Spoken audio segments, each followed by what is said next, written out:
Quand on regarde dans la parole de Dieu, quand il nous parle des armes du chrétien, il faut bien comprendre que les armes, quand il nous parle d'aller à un combat, les armes qu'il nous parle ici, ce sont des armes qu'on doit porter pour nous aider à résister, parce que la parole dit bien qu'elles sont là pour résister aux attaques de l'ennemi. Elles ne sont pas là pour que nous ayons au combat, les prendre puis aller combattre, mais il nous dit bien que les armes sont là pour qu'on puisse résister aux attaques qu'on va recevoir de l'ennemi. Alors, c'est différent un peu. L'exemple que j'avais donné pour vous situer un peu, c'est quand j'étais plus jeune, j'ai joué longtemps au football et j'étais porteur de ballon. Et l'idée là-dedans, c'est que moi, j'avais un équipement pour me protéger des coups que j'allais recevoir. Parce qu'en étant porteur de ballon, ce qui se passait, c'est que les autres couraient après moi pour m'arrêter. Et moi, je gardais ce ballon-là, puis l'objectif, c'était de me rendre plus loin. Alors, l'équipement que j'avais, c'était pas pour aller frapper les autres, mais c'est pour pouvoir esquiver les coups quand j'allais recevoir, ça allait pas me faire mal. C'est ça l'idée. Et aujourd'hui, ce qui se passe, ce que je donnais comme exemple, c'est que je disais que Dieu nous a donné aussi un cadeau, un ballon. Ce cadeau-là, c'est la vie éternelle qu'il nous a donnée. Et nous, ce que nous avons à faire pour tout au long de notre vie, c'est de le garder précieusement pour se rendre jusqu'à la fin et garder notre cadeau qui est la vie éternelle. Mais le problème, c'est qu'il y a une équipe qui est contre nous, notre ennemi, qui lui cherche à nous détruire et à nous enlever cette vie-là éternelle, ce cadeau-là que nous avons, qu'on doit garder précieusement. Alors, la parole, ce qu'elle nous dit, c'est qu'elle nous a donné des armes pour pouvoir résister aux coups qu'on va recevoir pour ne pas perdre notre cadeau qui est la vie éternelle. Et les armes que nous avons, c'est qu'il faut les garder sur nous pour qu'on puisse, comme je disais, résister. La première arme qu'on avait regardée ensemble, c'était la ceinture de vérité. La ceinture de vérité, qui est l'importance de la garder sur nous pour pas être vulnérable aux attaques de l'ennemi. Parce que quand on vit dans le mensonge, il y a l'ennemi qui, lui, il le sait, puis à un moment donné, il va s'en servir aussi, contre nous.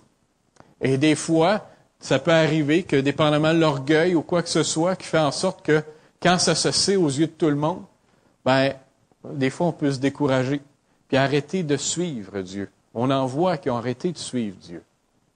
Aussi, cette ceinture-là de vérité est tellement importante que, même pour le message qu'on veut porter, quand on parle du message, c'est-à-dire la parole de Dieu, il y a quelque chose, c'est quand on dit, je dis quelque chose, mais c'est pas ce que je fais. C'est aussi, ça fait partie de la ceinture de vérité. Alors, c'est important que le message qu'on porte, mais qu'on le vive aussi. Alors, cette ceinture-là de vérité devient de plus en plus importante pour nous. Et c'est important de la porter à tous les matins, de l'avoir sur nous et de s'assurer que nous vivons dans la vérité. Aujourd'hui, où on en est rendu, c'est à regarder ensemble qui est la cuirasse de la justice. Et on va se lever, puis on va aller lire ensemble dans Éphésiens 6 et les versets 10 à 18. Et remarquez bien quand on va lire, OK, le contexte, comme je vous disais tout à l'heure, que les armes, et c'est bien écrit, qu'elles sont là pour qu'on puisse résister aux attaques. Et ça change toute la perspective de quand on la lit comme ça. Au reste, fortifiez-vous dans le Seigneur et par sa force souveraine. Revêtez-vous de toutes les armes de Dieu, afin de pouvoir tenir ferme contre les manœuvres du diable.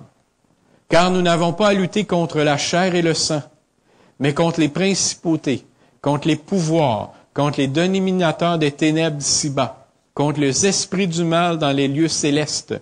C'est pourquoi, prenez toutes les armes de Dieu, afin de pouvoir résister dans le mauvais jour, et tenez ferme après avoir tout surmonté.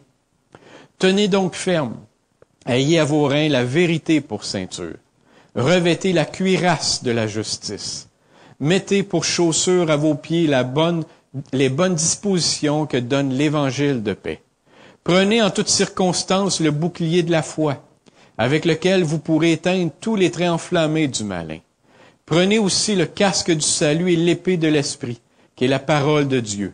Priez en tout temps par l'Esprit, avec toutes sortes de prières et de supplications. veillez-y avec une entière persévérance. Priez pour tous les saints. Amen. Amen. On peut s'asseoir. Comme vous avez pu remarquer, il nous dit bien ici, premièrement, qu'on n'a pas à lutter contre la chair et le sang, mais contre un ennemi qu'on ne voit pas, mais qui est là, qui est présent. Puis que les armes qui sont ici, on les utilise vraiment pour résister aux attaques qu'on reçoit. Et aujourd'hui, la partie qu'on va regarder, c'est la cuirasse de la justice. Qu'est-ce que ça veut dire, la cuirasse de la justice? Avant de parler de la cuirasse, je vais vous parler de la justice. Parce qu'il faut bien comprendre le terme. Et en fait, j'ai cherché dans le dictionnaire pour bien comprendre. Et la définition qu'il donne de la justice, ce que c'est un principe moral qui demande de respecter des règles. C'est un principe moral qui demande de respecter des règles. J'explique en gros ce que ça veut dire. C'est on connaît qu'il y a des lois qui existent autour de nous. Des lois légales qu'on doit suivre. Et quand nous parlons de la justice, nous parlons de l'application de ces règles-là. Et c'est pour ça qu'il dit que c'est un principe moral. C'est-à-dire que nous avons l'obligation morale de mettre en pratique les lois qui sont autour de nous. Si on va plus loin dans cette définition-là aussi, c'est aussi toutes sortes de règles qu'on peut connaître ou qu'on peut se forger aussi. Si on va d'un pays autre que le nôtre, on va avoir d'autres règles, d'autres lois qui vont être différentes.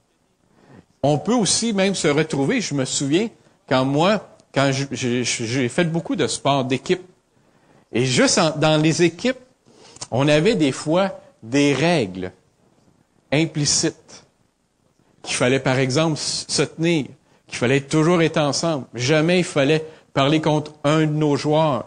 Mais ça, c'était pas écrit, mais c'était des règles qu'on s'était données. On voit même des fois dans des gangs, dans des groupes d'amis, on le voit beaucoup avec les adolescents, on a passé par là aussi. Des fois, on a les groupes d'adolescents, ils ont une gang d'amis, ils appellent ça une gang d'amis, puis souvent, ils ont quelques règles à travers leur gang, des façons de faire. Des fois, tu leur parles, tu dis non, on peut pas faire ça. Oui, mais pourquoi? Ben, ça se fait pas. Nous autres, on est comme ça, puis on fait pas ça. Puis il y a d'autres règles que d'autres gens peuvent se donner. Puis il y a toutes sortes de règles morales qu'on peut se forger aussi entre nous. Alors, quand on parle de la justice, c'est l'application de toutes ces règles-là. On me suit bien pour ce qui est de la définition de la justice? Maintenant, allons voir la cuirasse de la justice. Si on regarde le côté charnel, c'est-à-dire le côté physique, qu'est-ce que la cuirasse? La cuirasse, c'est un équipement qu'on mettait, l'armure, c'était ici sur notre corps, pour protéger. Nous protéger des coups de l'ennemi. Protéger pour les parties vitales et vitaux, et aussi le cœur, surtout. Il était là, la cuirasse, pour protéger le cœur. Ce qui fait que quand l'ennemi voulait frapper au cœur, ben, on avait une cuirasse qui était là pour nous protéger. Du côté spirituel, maintenant, qu'est-ce que ça veut dire, cette cuirasse-là? Cette cuirasse-là est là pour nous protéger aussi, mais protéger surtout notre cœur. C'est une cuirasse qui est là, puis le nom qu'elle porte, il ne faut pas l'oublier, la justice. La cuirasse que Dieu nous parle, c'est une cuirasse qui est là pour protéger notre cœur, puis le nom qu'elle porte, c'est la justice. Et je me suis posé la question. Et je vous avoue que quand j'ai travaillé sur le message et je le regardais, je me suis arrêté en me disant, qu'est-ce que la justice peut venir faire pour protéger mon cœur? Quand on a parlé de la ceinture de vérité, je trouvais que ça allait bien. On parlait de la vérité et tout ça. Mais ici, ce que la parole nous dit, c'est que la cuirasse de justice, elle est là pour protéger notre cœur. Et là, je me suis vraiment questionné, qu'est-ce que ça vient faire? Qu'est-ce que ça vient faire que la justice peut venir protéger mon cœur? En fait, c'est beaucoup. Et c'est une des parties qui est les plus importantes. Parce que notre cœur, c'est ce que nous avons de plus important à protéger. Quand on est en combat, si on se fait frapper au cœur, c'est fini. Mais quand on est aussi au combat spirituel, vous allez remarquer que quand quelqu'un, son cœur est blessé, quand son cœur pleure, quand son cœur saigne, très souvent, il est plus apte au combat. Vous comprenez?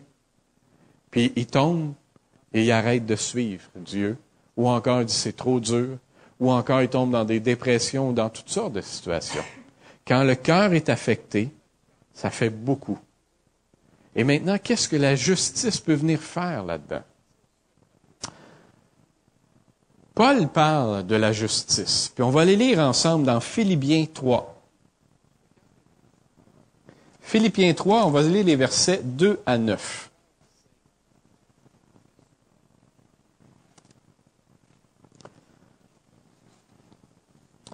Philippiens 3, les versets 2, ça dit comme suit, « Prenez garde aux chiens, prenez garde aux mauvais ouvriers, prenez garde aux faux circoncis. Car les vrais circoncis, c'est nous, qui rendons à Dieu notre culte par l'Esprit de Dieu, qui nous glorifions en Christ Jésus, et qui ne mettons pas notre confiance dans la chair. Pour moi, j'aurais sujet de mettre ma confiance dans la chair. Si d'autres croient pouvoir se confier en la chair, à plus forte raison, moi. Circoncis le 8e jour, de la race d'Israël, de la tribu de Benjamin, hébreu né d'hébreu. Quant à la loi, pharisien. Quant aux zèles, persécuteurs de l'Église. Quant à la justice légale, irréprochable. Mais ce qui était pour moi un gain, je l'ai considéré comme une perte à cause du Christ. Et même je considère tout comme une perte à cause de l'excellence de la connaissance du Christ Jésus, mon Seigneur.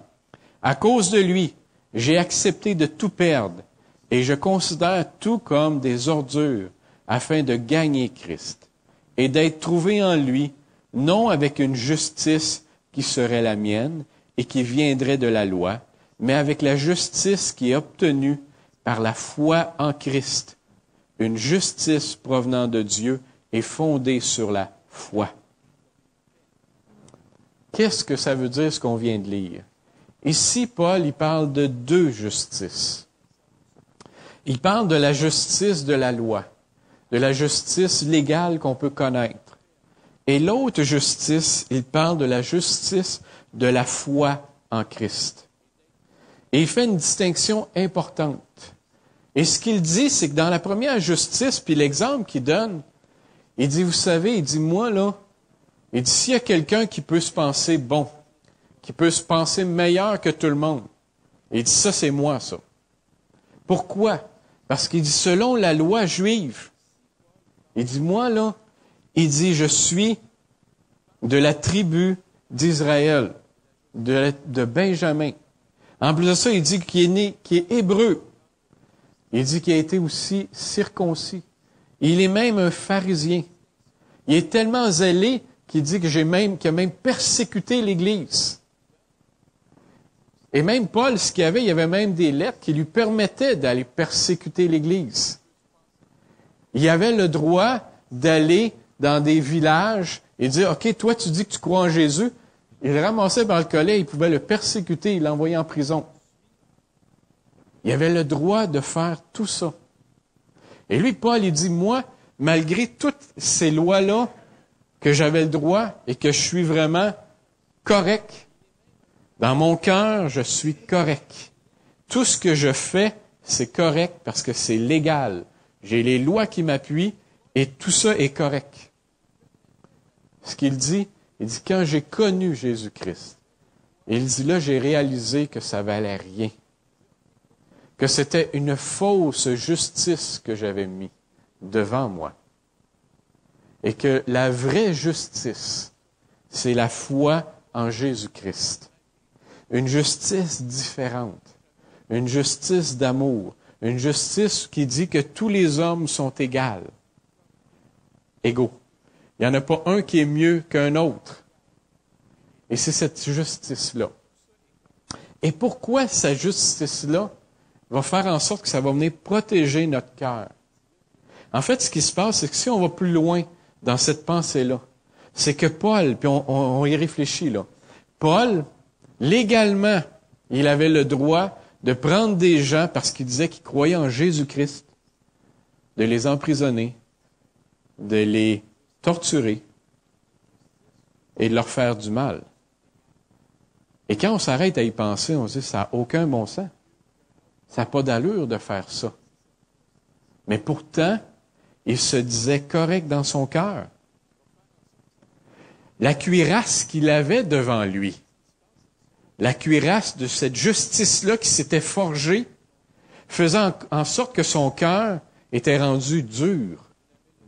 Il ne se rendait pas compte à quel point il était rendu dur. Parce qu'il se disait, je n'ai pas de problème. Je peux faire ce que je fais. J'ai le droit de le faire. Alors il se cachait derrière ces lois-là pour défendre les gestes odieux qu'il posait, de torturer des gens, de faire mal à des gens, et la justice qu'il s'était forgée, c'était ça qui le justifiait.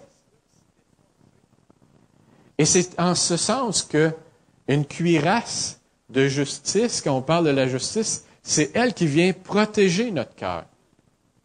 Et on voit qu'il y a tellement de gens, à un moment donné, que leur justice qui se sont forgées fait en sorte que leur cœur est rendu tellement dur qu'il est quasiment plus pénétrable. Juste parce qu'ils se sont mis des lois qui leur permettent de se justifier. Et là, le cœur, à un moment donné, il vient qu'on dirait qu'il ne réfléchit plus. Il devient insensible. Je vais aller plus loin dans ce que je dis, pour bien comprendre ce que je dis, OK? Parce que j'espère que vous me suivez, parce que c'est important, ça fait une grosse différence. C'est Jésus lui-même qui en a parlé. Et ça, pour ceux qui prennent des notes, vous allez le retrouver dans Matthieu 5. C'est les versets 17 à 48. On ne va pas tout lire ça parce que ça va être, vous allez voir, ça va être un peu long. Mais on va en lire quelques passages. Matthieu 5, à partir du verset 17. En fait, je vous explique, c'est que Jésus est en train de parler aux pharisiens. Et là, il leur dit, oui, vous avez des lois. Vous les connaissez, les lois que vous avez mis en place. OK, vous connaissez l'Ancien Testament, vous connaissez les commandements et tout ça. Mais il dit, le problème avec vous, c'est que vous vous cachez derrière ces lois-là, pour après ça justifier votre façon de faire. Et combien de fois Jésus leur a dit qu'ils étaient des hypocrites? Combien de fois Jésus leur a dit qu'ils avaient le cœur dur? Pourquoi ils avaient le cœur dur? Parce que la justice qu'ils s'étaient forgée, la cuirasse qu'ils avaient mis devant leur cœur, les empêchait d'aller plus loin puis de voir plus loin ce que Dieu voulait réellement. Un exemple, le verset 21. Le verset 21, il dit, « Vous avez entendu qu'il a été dit aux anciens, « Tu ne commettras pas de meurtre. Celui qui commet un meurtre sera passible de jugement. » Mais là, il rajoute, il dit, « Mais moi, je vous dis, quiconque se met en colère contre son frère sera passible de jugement. Celui qui dira à son frère, « Raca » sera justiciable du Sanhédrin. Celui qui lui dira « insensé » sera passible de la géhenne du feu. » Alors, qu'est-ce qu'il est en train de leur dire? Il dit, ben oui, c'est vrai que vous me dites, vous commettez pas de meurtre. Parce que la loi vous dit, je ne commettrai pas de meurtre. Alors, ma justice que j'ai devant moi, qui protège mon cœur, me dit, je ne commettrai pas de meurtre. Mais, je vous regarde, mais il n'y en a pas un de vous autres que j'aime. C'est ce qu'il est en train de dire. Je vous regarde, puis je vous haïs tout le monde. Mais je suis correct. Je ne commets pas de meurtre. Je respecte la loi qui est là. C'est là que Jésus dit, non, non, non, arrêtez de vous cacher derrière une justice que vous vous forgez. Ce que Dieu demande, c'est d'aller plus loin. Il dit, c'est vrai que tu n'en commets pas, mais le fait juste de dire que tu haïs un frère ou une sœur, tu n'es pas correct. Tu commets une injustice en faisant ça, en disant ça. Alors, ce que Jésus essaye de faire, c'est de démolir cette justice-là, cette carapace qu'ils se sont mis. Le verset 27, un autre exemple. Vous avez entendu qu'il a été dit, tu ne commettras pas d'adultère. Mais moi, je vous dis, quiconque regarde une femme pour la convoiter a déjà commis adultère avec elle dans son cœur. Mais non, je n'ai pas commis d'adultère. Mais je passe mon temps au travail à, j'ai juste le terme en anglais, flirter, que je pense que tout le monde le comprend, avec d'autres femmes. Ah, j'ai pas commis l'adultère. Je respecte ce qui est écrit là. Mais est-ce que j'ai de l'amour pour mon épouse à faire ça? Et si la parole me dit que non? Je me souviens à un moment donné d'un homme qui voulait enseigner la parole et tout ça. Et je l'avais rencontré, on était deux pasteurs, on l'avait rencontré. Et parce qu'on avait entendu parler qu'il avait eu une relation avec une autre femme. Et quand je lui ai posé la question, je lui ai posé la question, je ne tourne pas beaucoup autour du pot, absolument, je suis assez direct dans mes questions. As-tu couché avec la femme? Et savez-vous la réponse qu'il m'a donnée? Il m'a dit, il n'y a pas eu d'enfant. Et là, je comprenais pas trop la réponse. Alors, j'ai reposé la question, il me répondait encore, il n'y a pas eu d'enfant. En fait, ce qu'il était en train de me dire, c'est que dans sa loi morale à lui qu'il s'était forgé, d'avoir une relation avec une autre femme, c'est pas correct, mais c'est pas si grave que ça. C'est s'il y a un enfant qui naît de cette relation-là, là, on tombe dans un autre problème. Et continuellement, c'était comme ça. Alors, pour lui, c'était cette morale-là, cette justice qu'il avait, qui s'était forgée, qui fait qu'à un moment donné, dans son cœur, là, ça passe plus. Ça passait plus. On avait beau essayer de dire, ben, c'est pas correct ce que tu as fait. Et toujours la même réplique. Ouais, mais il n'y a pas eu d'enfant qui est né de cette relation-là. Et on n'a pas vraiment réussi à faire voir ou à faire comprendre que c'était pas correct. Alors, vous voyez qu'il s'était mis une cuirasse. Une cuirasse tellement dure que même quand on arrivait avec la parole puis dire que c'était pas correct, ça passait pas. Le cœur était protégé par la cuirasse que lui s'était forgée. Vous comprenez? Alors, cette justice-là qu'on se forge vient protéger notre cœur.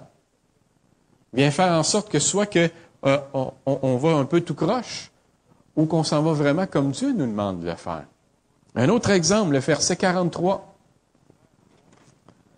qui dit, « Vous avez entendu qu'il a été dit, tu aimeras ton prochain et tu haïras ton ennemi. » Wow, ça c'est le fun, ça.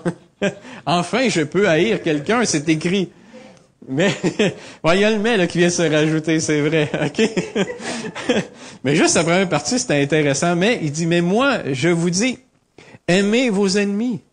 Bénissez ceux qui vous maudissent. Faites du bien à ceux qui vous haïssent. Et priez pour ceux qui vous maltraitent et qui vous persécutent. Vous comprenez? Ce qu'il disait, arrêtez de vous arrêter aux lois. Je sais que je me répète, mais c'est juste qu'on puisse bien comprendre l'impact de cette cuirasse-là de justice. Une justice qui n'est pas juste une justice légale des lois qu'on connaît, mais il y arrive que parfois, ce sont des justices que nous, on se forge. Qu'on se dit, non, moi, je considère que c'est pas correct. Et là, on se protège. Combien de gens, ont vécu des problèmes, des difficultés dans leur vie, des déceptions, face, par exemple, à des amis ou à une personne, et qui se disent, à un moment donné, plus jamais quelqu'un va me faire du mal. Et souvent, c'est que plus jamais quelqu'un va me faire du mal à mon cœur. C'est ça qu'ils disent.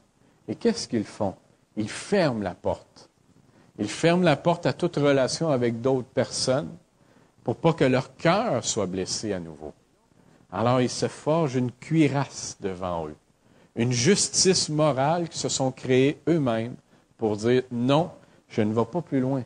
Comme ça, je suis certain qu'il n'y a plus personne qui va me blesser dans mon cœur. On voit même des gens à un moment donné qui vont même utiliser nos lois imparfaites, pour se justifier aussi. Puis même des fois, on se demande même, est-ce qu'il y a encore même de la sensibilité dans leur cœur.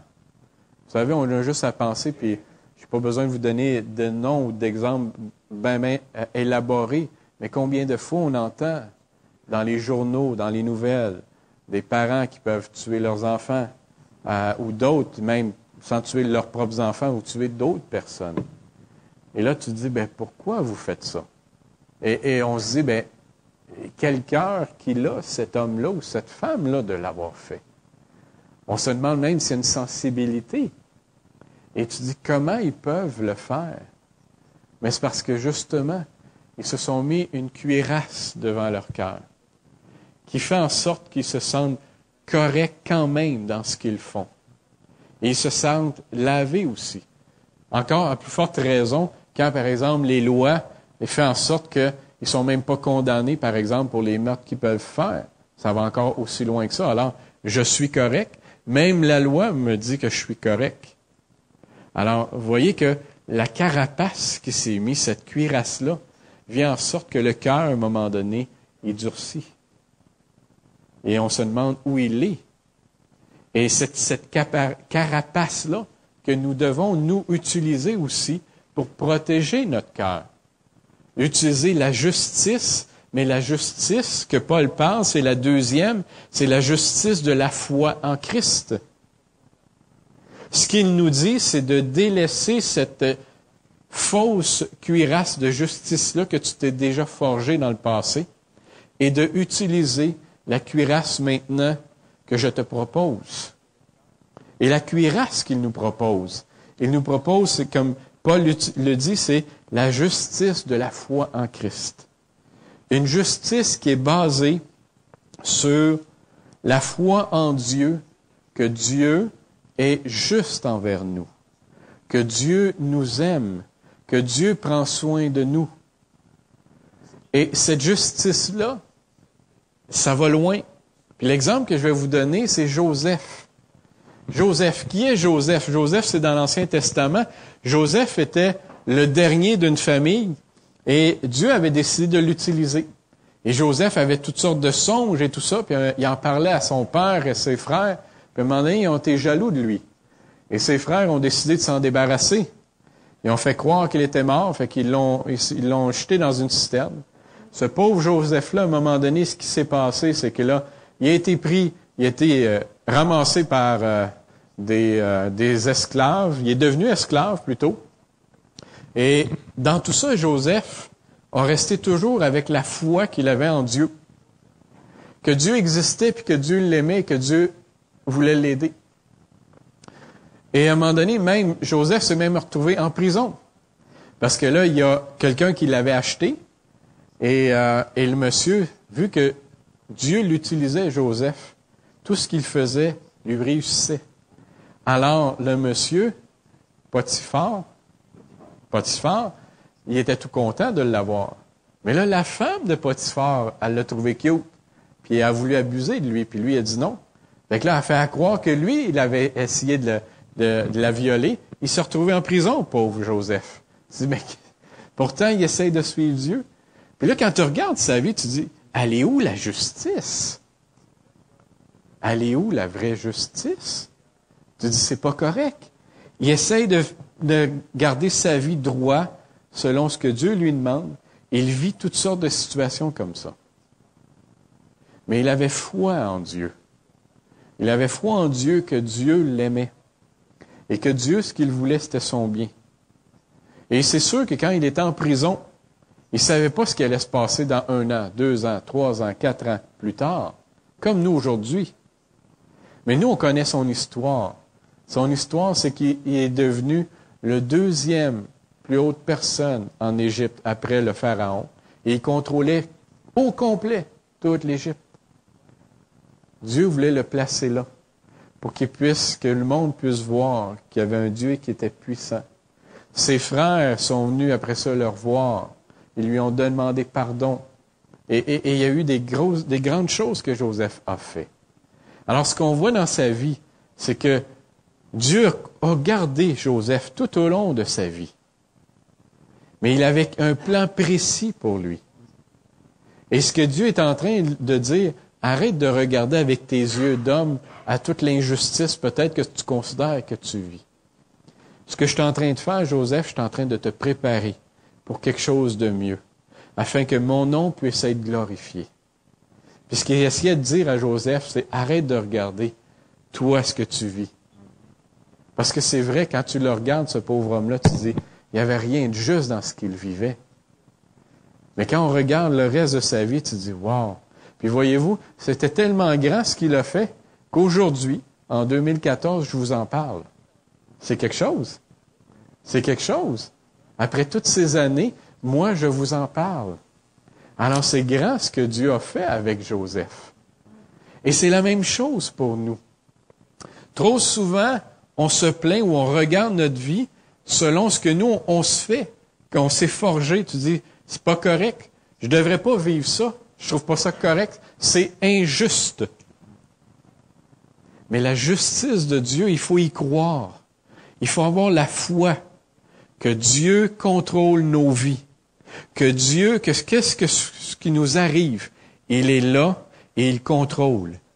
Il l'a voulu parce qu'il veut quelque chose de bien pour nous. Et pourquoi il veut quelque chose de bien pour nous? Parce que son Fils lui-même est mort pour nous. Et ça, c'est une autre partie de la justice qu'il nous propose. Une justice tellement grande qu'il nous dit que tous nos péchés, quels qu'ils soient, petits ou grands, aujourd'hui, ils sont pardonnés. Ils sont effacés si je donne ma vie à Jésus-Christ. Si je crois que lui est mort pour moi sur la croix, une justice tellement grande. Si aujourd'hui, on s'arrête avec nos lois à nous, on se dit, ça ne fonctionne pas. Quelqu'un qui a fait un crime ou quelqu'un qui a fait un petit vol, pour Dieu, c'est un péché pareil. Puis il nous dit qu'ils effacent. Mais aujourd'hui, aux yeux de nos lois, on fait une distinction sur la gravité du problème. Mais Dieu, la justice qu'il nous propose, elle est égale. Ce qu'il nous dit, il n'y en a pas un péché de ce qu'on peut faire qui est plus important ou plus gros qu'un autre. Pour lui, à ses yeux, à lui, quel que soit le péché qu'on peut faire, il va nous en pardonner. Ça ne veut pas dire qu'ici sur la terre, on ne vivra pas des conséquences de ce qu'on peut faire. Mais face à Dieu, lui, il nous dit qu'il nous a lavé de tout ça. Et c'est extraordinaire, cette justice-là qu'il nous propose. Extraordinaire d'y penser et de dire, wow! La justice qu'il nous propose aussi, c'est une justice qui est basée sur l'amour. Un amour si grand, qui fait que l'exemple que je peux vous donner, c'est la parabole du Fils prodigue, dans Luc 15, pour ceux qui prennent des notes, 11 à 32. Le jeune homme, ses deux frères, et le jeune homme, lui, le plus jeune, il est tanné de vivre avec son père, il veut aller vivre, il veut voir c'est quoi la vie. Alors il dit à son père, il dit, donne-moi mon héritage, s'il vous plaît, je veux aller voir c'est quoi la vie. Et le père, c'est sûr que ça ne tentait pas, mais il l'a fait pareil. Il l'a laissé partir. Vas-y, va vivre ta vie. Alors, il était vivre sa vie. Puis à un moment donné, mais le jeune, il a comme réalisé quand il n'y avait plus une scène, qu'il n'y avait plus rien. Puis là, il disait, ben là, je suis en train même de manger ce que les porcs mangent. Ça va pas bien. Puis là, il s'est mis à penser, il dit, les ouvriers qui travaillent pour mon père, ils vivent même pas comme ça. Ils ont vraiment quelque chose de bien à tous les jours, eux autres qui peuvent manger. Ils ne mangent pas la nourriture des porcs, là.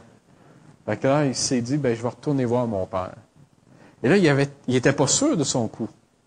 Alors, il s'est dit, je vais aller dire à mon père que, regarde, prends-moi juste comme un simple ouvrier, là, pas plus, là. Puis je vais être bien heureux avec ça, là. Mais son père, quand il l'a vu, j'étais sûr que je te prendrai pas comme un simple ouvrier. Tu es mon fils. Et tu es toujours mon fils et tu vas rester mon fils. Alors là, c'était la fête. Alors, on voit que c'est une justice d'amour qu'il nous propose. Et c'est la même chose pour nous aussi. Nous sommes ses enfants. À un moment donné, peut-être qu'il y a des choses qu'on fait dans notre vie, puis qu'on a honte, puis qu'on se dit, ben, Dieu, il ne pourra pas me pardonner de ça. Et ça, c'est juste dans notre tête qu'on se dit ça. Parce que pourtant, la parole nous dit tout à fait le contraire.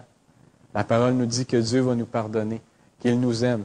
Je me suis éloigné de Dieu. Si on regarde la parabole du fils prodigue, si tu reviens, il va te reprendre les bras ouverts. C'est ce qu'elle nous dit. Et c'est cette justice-là qu'il nous propose. Combien de fois on entend des gens qui disent, je peux plus revenir. C'est trop grave ce que j'ai fait. Mais ça, c'est une justice qu'on se forge nous autres. Une justice morale parce qu'on se dit, ça n'a aucun bon sens ce que j'ai fait. Mais quand je regarde la justice qui est dans la parole de Dieu, ce qu'il nous dit, reviens. Et je te reprends avec les bras ouverts, c'est ce qu'il dit. Et c'est cette justice-là qu'il nous propose. Il nous propose de mettre cette cuirasse-là pour protéger notre cœur. Il nous dit, si tu portes cette cuirasse-là, tu vas voir que ton cœur, je vais te le protéger. Parce que peut-être que dans ton cœur, tu vas te dire, c'est pas pardonnable ce que j'ai fait. Mais lui, il dit, c'est pas vrai. Moi, je te dis que c'est pardonnable ce que tu as fait. Et je veux pardonner. Et tu vas voir que ton cœur, il va se sentir mieux. Parce que tu vas vouloir revêtir la cuirasse de justice que je te propose. Une cuirasse qui fait toute une différence. Une cuirasse à un point tel que quand Jésus était sur la croix, qu'est-ce qu'il a dit? Pardonne-leur, car ils ne savent ce qu'ils font. Il était sur la croix, là. Les gens l'ont frappé. Il y en avait qui crachaient sur lui. Puis il y en avait qui riaient de lui. Et ce qu'il a dit à son Père, pardonne-leur, car ils ne savent ce qu'ils font. C'est cette justice-là. Alors, ce qu'il nous demande, ce qu'il nous dit, viens porter cette cuirasse-là de justice. Cette justice-là d'amour que tu dois mettre sur toi. Et tu vas voir que ton cœur, je vais m'en occuper. Que ton cœur, l'ennemi, il ne viendra pas l'atteindre. Parce que je vais te protéger avec cette justice-là. Cette justice-là d'amour. Cette justice-là de pardon. Cette justice-là où on a la foi que Dieu est là et qu'il nous aide. C'est une justice extraordinaire qu'il nous propose. Et c'est elle, cette justice-là, qui va venir protéger notre cœur. Et c'est dans ce sens-là, quand on parle de la cuirasse de la justice. Comme je disais au début, je me suis questionné, essayer de comprendre qu'est-ce que la justice vient faire. Mais elle vient faire toute la différence. Et regardez, posez-vous des questions, vous allez vous apercevoir qu'il y a beaucoup de règles morales ou de règles que vous vous mettez dans vos têtes pour dire non, ça c'est correct, oui, c'est pas correct, non, puis ainsi de suite.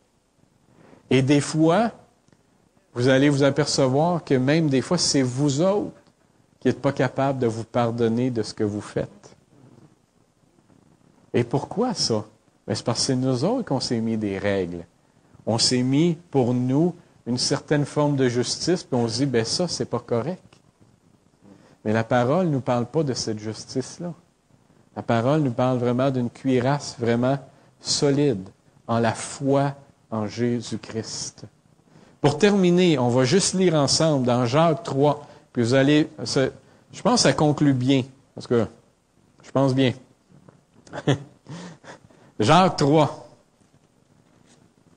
les versets 13 à 18, qui dit, « Lequel d'entre vous est sage et intelligent, qu'il montre par sa bonne conduite ses œuvres empreintes de douceur et de sagesse. Mais si vous avez dans votre cœur une jalousie amère et de la rivalité, ne vous glorifiez pas et ne mentez pas contre la vérité.